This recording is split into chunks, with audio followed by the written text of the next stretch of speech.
Deserted house. There was an abandoned house in a certain part of the Kanto region where a family was said to have committed suicide. Shota heard about this abandoned house when he was taking a break outside with Tsuyoshi, his senior at his part-time job. I heard that a very beautiful ghost of a woman appears there. Shota, why don't you go with me? My other friends don't want to go because they are scared. No, I can't. I can't go with you because I'm scared of scary things and ghosts too. I can't go with you. I can't go with you either. It's not as scary in daylight, right? No. In the end, the timid Shota was taken by force halfway to the abandoned house.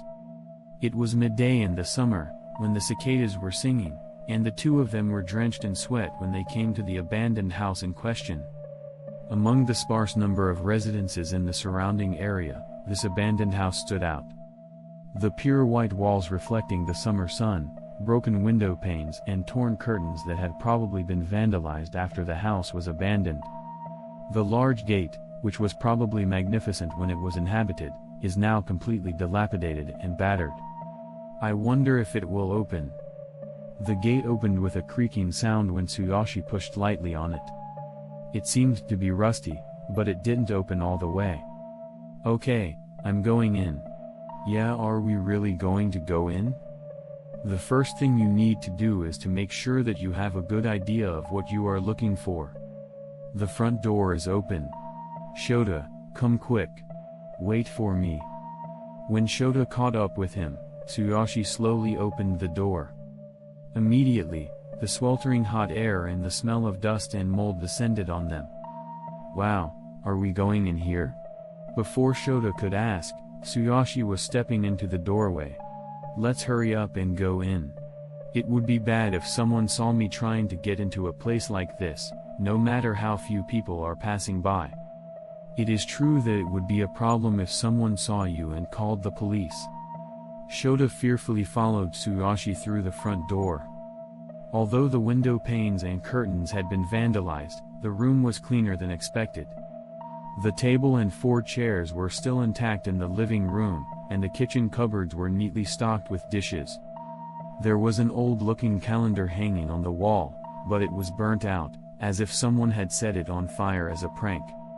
Next to the calendar were several photos of a friendly family, but all of them were more than half charred, so we could not make out their faces.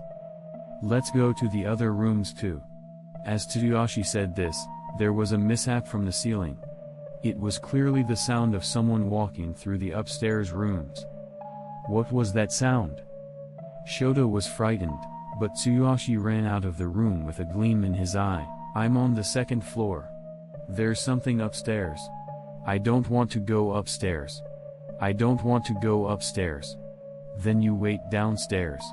Tsuyoshi went upstairs, climbing the stairs that seemed to be about to collapse at any moment. Mutilda.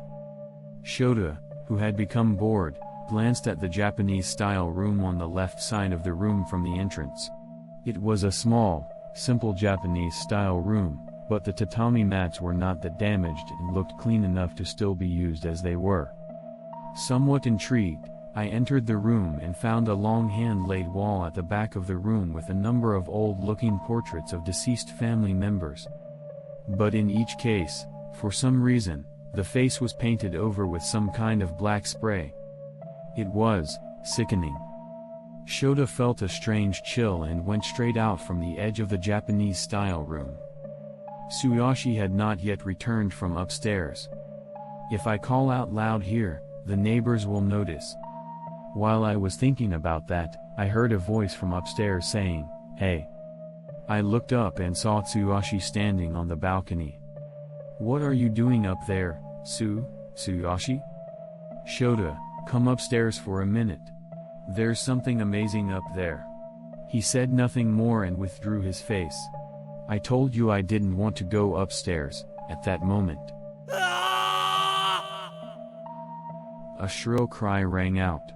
It was Tsuyoshi's voice. "Mr. Tsuyoshi. What's wrong?"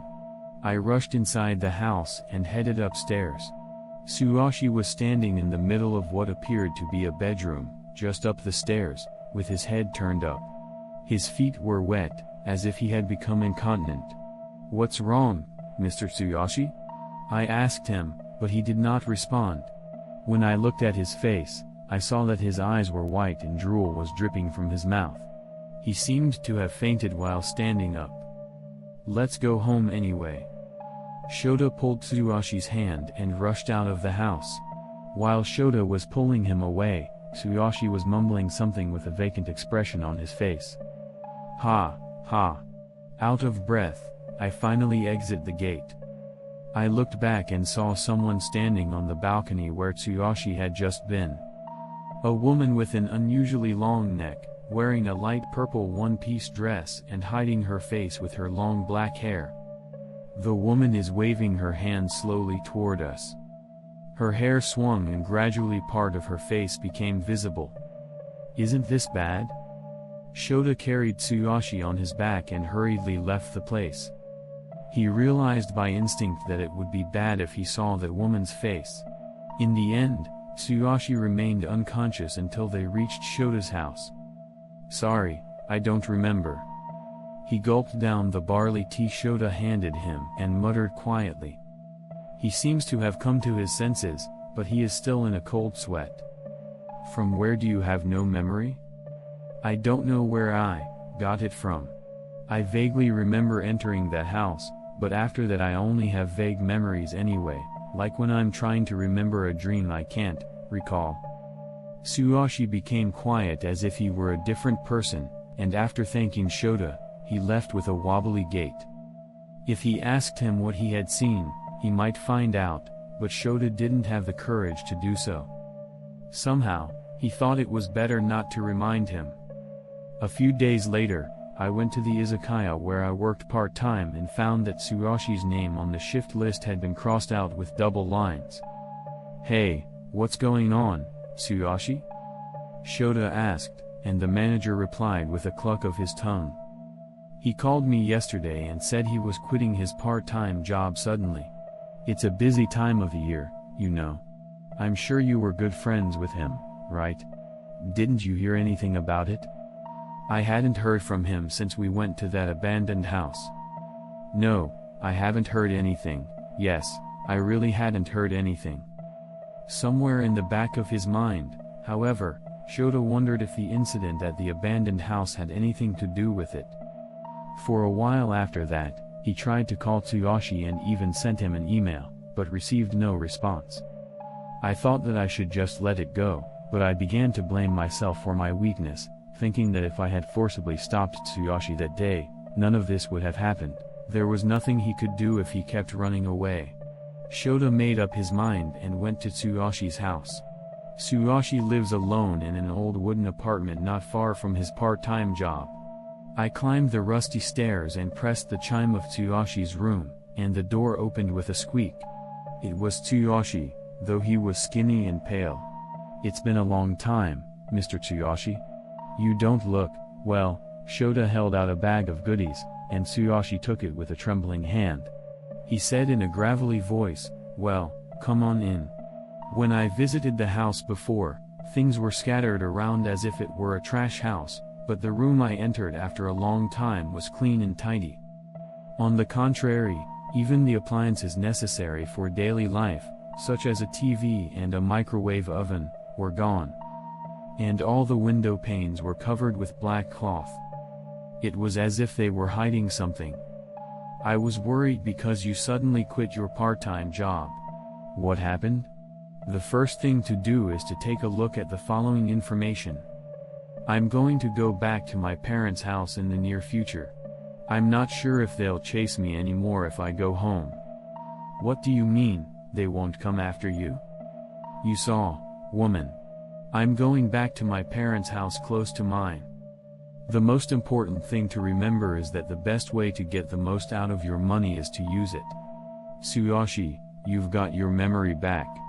"Yeah, I remember everything." Then Tsuyoshi began to slowly recount the events of that day. "I went upstairs by myself, and the first place I thought to go was that bedroom. Tsuyoshi entered the bedroom at the very front and looked around the room. There were 2 dusty single beds, a small table with an alarm clock on it, and what looked like a cork board with family photos on the wall.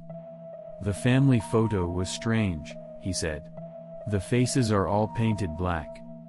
Shota suddenly recalled the family portrait he had seen in the Japanese-style room. The face was painted over in that room as well.